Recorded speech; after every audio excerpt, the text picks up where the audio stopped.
السلام علیکم ورحمۃ اللہ وبرکاتہ۔ سیدنا کریم صلی اللہ تعالی علیہ وآلہ وسلم۔ درس حدیث میں آج آپ کے سامنے حضور علیہ الصلاۃ والسلام کا حلیہ مبارک پیش کیا جائے گا۔ کوشش یہی ہے کہ انشاءاللہ اس ربیع الاول کے مہینے میں، اس ربیع النور شریف کے مہینے میں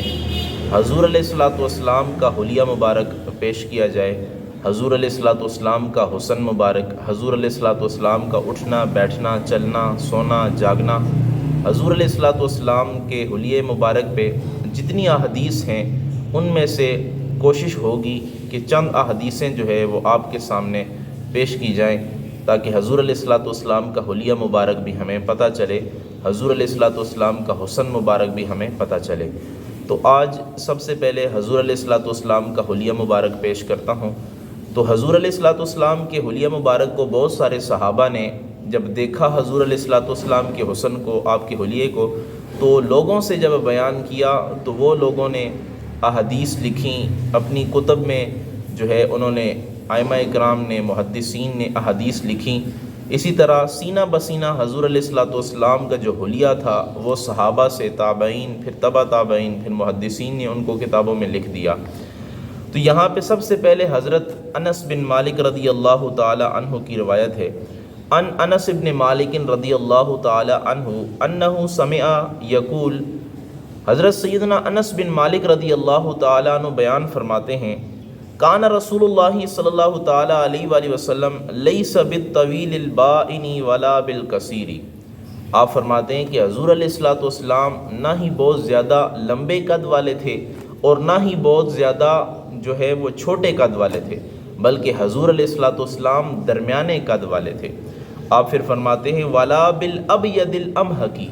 حضور علیہ الصلاۃ والسلام نہ ہی بہت زیادہ سفید تھے، جس طرح چونا بہت زیادہ سفید ہوتا ہے، اگر کوئی آدمی دیکھے تو اسے اچھا نہیں لگتا، تو حضور علیہ الصلاۃ والسلام انتہائی زیادہ سفید بھی نہیں تھے۔ ولا بالآدمی، اور نہ ہی حضور علیہ الصلاۃ والسلام زیادہ سانولے تھے، زیادہ گندمی رنگ تھا، یعنی نہ ہی زیادہ سفید تھے اور نہ ہی زیادہ گندمی رنگ تھا، بلکہ حضور علیہ الصلاۃ والسلام کا حسن مبارک انتہائی حسین کہ جو دیکھتا تو گویا دیکھتا ہی رہتا۔ حتیٰ کہ حضرت ابو ہریرہ رضی اللہ تعالیٰ عنہ بیان فرماتے ہیں کہ میں جب حضور علیہ الصلاۃ والسلام کے چہرے کی طرف دیکھتا ہوں تو یوں محسوس ہوتا ہے کہ حضور علیہ الصلاۃ والسلام کے چہرے مبارک میں سورج جو ہے وہ چمک رہا ہے اور گردش کر رہا ہے۔ تو حضور علیہ الصلاۃ والسلام کے چہرے مبارک کے بارے میں حضرت سیدنا ابو ہریرہ کی روایت بھی موجود ہے، حضرت انس بن مالک رضی اللہ تعالیٰ عنہ کی روایت بھی موجود ہے۔ آپ آگے فرماتے ہیں وَلَيْسَ بِالْجَعْدِ الْقَطَطِ، حضور علیہ الصلاۃ والسلام کے جو بال مبارک تھے وہ زیادہ گنگریالے نہ تھے، وَلَا بِالصَّبَطِ، اور نہ ہی حضور علیہ الصلاۃ والسلام کے بال مبارک بالکل سیدھے تھے، یعنی اتنے زیادہ بھی گنگریالے نہیں تھے کہ اگر کوئی دیکھے تو اسے ناپسند ہو، اور اتنے زیادہ بھی سیدھے نہیں تھے کہ اگر کوئی دیکھے تو اسے بدنما لگیں یا اسے جو ہے وہ برا لگے یا اسے جو ہے وہ اچھے نہ لگے، بلکہ حضور علیہ الصلاۃ والسلام کا ایک ایک عضو اگر کوئی آدمی دیکھتا تو وہ جو ہے وہ حضور علیہ الصلاۃ والسلام پہ جان نچھاور کر دیتا تھا۔ حضور علیہ الصلاۃ والسلام کے بال مبارک جب دیکھتا تو وہ بالوں کے حسن میں جو ہے وہ کھو جایا کرتا تھا۔ آگے فرماتے ہیں بعثہ اللہ تعالی علی رأس 40 سنۃ، حضور علیہ الصلاۃ والسلام کو اللہ تعالیٰ نے 40 سال کی عمر میں مبعوث فرمایا۔ ان الفاظ کا مطلب یہ ہے کہ حضور علیہ الصلاۃ والسلام نے اعلان نبوت 40 سال کی عمر میں فرمایا، وگرنہ آپ نبی تو اس وقت بھی تھے کہ جب حضرت آدم علیہ الصلاۃ والسلام کی ابھی تخلیق بھی نہیں ہوئی تھی، حضرت آدم علیہ الصلاۃ والسلام ابھی پیدا بھی نہیں ہوئے تھے، اس وقت بھی حضور علیہ الصلاۃ والسلام جو ہے وہ نبی تھے، کیونکہ حضرت جابر رضی اللہ تعالیٰ نے حضور علیہ الصلاۃ والسلام سے پوچھا تھا کہ یا رسول اللہ صلی اللہ تعالیٰ علیہ وآلہ وسلم آپ کو نبوت کب ملی؟ تو حضور علیہ الصلاۃ والسلام نے فرمایا میں اس وقت بھی نبی تھا کہ جب حضرت آدم علیہ الصلاۃ والسلام کا جسم جو ہے وہ غارے اور روح کے درمیان تھا، یا حضور علیہ الصلاۃ والسلام نے یہ فرمایا کہ جب آدم علیہ الصلاۃ والسلام کی روح ان کے جسم، ان کے غارے، ان کے قالب میں ابھی داخل بھی نہیں ہوئی تھی، میں اس وقت بھی نبی تھا۔ تو پتہ چلا حضور علیہ الصلاۃ والسلام نبی پہلے سے ہی تھے، لیکن اعلان نبوت جو ہے وہ حضور علیہ الصلاۃ والسلام نے 40 سال کی عمر میں فرمایا۔ بعض لوگوں کا یہ عقیدہ ہے، گمراہ کن لوگوں کا یہ عقیدہ ہے کہ حضور علیہ الصلوۃ والسلام کو 40 سال کی عمر میں پتہ چلا کہ میں اللہ کا نبی ہوں، پھر آپ نے جو ہے وہ اعلان کیا۔ ایسی بات نہیں ہے، حضور علیہ الصلوۃ والسلام کو اول دن سے ہی معلوم تھا کہ میں اللہ تعالیٰ کا آخری نبی ہوں۔ حضور علیہ الصلوۃ والسلام جو ہے اس وقت بھی نبی تھے جب کوئی چیز جو ہے وہ پیدا نہیں کی گئی تھی، حضرت آدم علیہ الصلوۃ والسلام کی تخلیق بھی نہیں کی گئی تھی، اس وقت بھی حضور علیہ الصلوۃ والسلام کو نبوت مل چکی تھی، لیکن اعلان نبوت حضور علیہ الصلوۃ والسلام نے 40 سال کی عمر میں آ کے فرمایا۔ پھر آگے فرماتے ہیں فَأَقَامَ بِمَكَّةَ 10 سنین، حضور علیہ الصلوۃ والسلام مکہ مکرمہ میں 10 سال رہے، وَبِالْمَدِينَةِ 10 سنین، اور حضور علیہ الصلوۃ والسلام مدینہ میں بھی 10 سال رہے۔ یہاں پہ 10 دہائیاں گنی گئی ہیں، کسر جو ہے وہ نہیں گنا گیا، اعداد کو نہیں گنا گیا، دہائیاں جو ہے وہ صرف یہاں پہ شمار کی گئی ہیں، تو یہاں پہ 10 سے مراد 13 سال حضور علیہ الصلوۃ والسلام مدینے میں رہے۔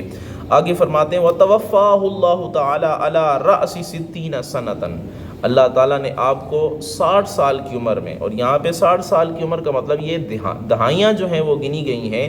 یعنی 10 20 30 40 50 60، یعنی صرف دہائیاں کو گنا گیا ہے، کسر جو ہے وہ عدد جو ہے وہ شمار نہیں کیا گیا۔ وگرنہ بخاری شریف کی جو مشہور حدیث ہے اور صحیح حدیث ہے وہ یہ ہے کہ حضور علیہ الصلوۃ والسلام کی عمر مبارک تھی وہ 63 سال تھی۔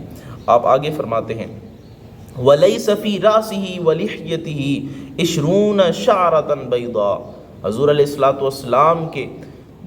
آپ کے مبارک داڑھی میں اور آپ کے بالوں میں، آپ کی داڑھی مبارک اور آپ کے بالوں میں جو ہے وہ 20 سے زیادہ بال سفید نہیں تھے۔ بعض روایتوں میں 17 کا بھی قول ملتا ہے، بعض میں جو ہے وہ یہ 18 کا بھی 16 کا بھی ملتا ہے، اور بعد میں جو ہے وہ 14 کا بھی ملتا ہے، اور بعد میں جو ہے وہ 20 سے کم کا قول بھی ملتا ہے۔ گویا جس صحابی نے حضور علیہ الصلوۃ والسلام کو دیکھا، حضور علیہ الصلوۃ والسلام کے سفید بال اس نے شمار کیے، جتنے اسے جو ہے وہ شمار میں آئے اس نے بیان کر دیے۔ کسی نے کہا حضور علیہ الصلوۃ والسلام کے سفید بال 14 ہیں، بعض نے کہا 17 ہیں، بعض نے کہا 20 سے کم ہیں۔ اب یہاں پہ بعض علماء فرماتے ہیں حضور علیہ الصلوۃ والسلام کی داڑھی مبارک میں 5 بال سفید تھے یا 14 بال سفید تھے، اور ایک بھی یہ بھی ملتا ہے کہ حضور علیہ الصلوۃ والسلام کے سر مبارک میں 5 بال سفید تھے، اور یہ بھی ملتا ہے کہ حضور علیہ الصلوۃ والسلام کی یہ جو جگہ ہوتی ہے اس کو کہتے ہیں بچی، یہاں پہ بھی حضور علیہ الصلوۃ والسلام کے بال مبارک موجود تھے، اور یہاں پہ ایک بال حضور علیہ الصلوۃ والسلام کا سفید تھا، یعنی داڑھی مبارک اور سر مبارک میں 20 سے بھی زیادہ بال سفید نہیں تھے۔ اس وجہ سے حضور علیہ الصلوۃ والسلام نے خضاب کا بھی استعمال نہیں فرمایا، مہندی بھی استعمال نہیں فرمائی، کیونکہ حضور علیہ الصلوۃ والسلام کے زیادہ بال سفید ہی نہیں ہوئے تھے، اس وجہ سے حضور علیہ الصلوۃ والسلام نے مہندی کا استعمال نہیں فرمایا، جبکہ بعض صحابہ نے مہندی کا استعمال بھی فرمایا ہے۔ اب اسی طرح حضور علیہ الصلوۃ والسلام کے بارے میں حضرت انس رضی اللہ تعالی عنہ ایک اور روایت بھی بیان کرتے ہیں۔ یہ حضرت انس بن مالک وہ ہیں کہ جن کی عمر 10 سال تھی، تو آپ کی والدہ حضور علیہ الصلوۃ والسلام کی بارگاہ میں لے آئیں کہ یا رسول اللہ ھذا خویدمک، یا رسول اللہ یہ چھوٹا سا، یہ نکڑا سا، یہ غلام، یہ خادم اپنی بارگاہ میں قبول کریں۔ حضور علیہ الصلوۃ والسلام نے قبول کیا، اور آپ کی ٹوٹل عمر جتنی بنتی ہے اس میں ایک دفعہ آپ کی خالہ نے اور ایک دفعہ آپ کی والدہ نے حضور علیہ الصلوۃ والسلام کی بارگاہ میں عرض کیا یا رسول اللہ ان کے لیے دعا فرما دیں۔ حضور علیہ الصلوۃ والسلام نے دعا دی اللہم اکثر مالہ و ولدہ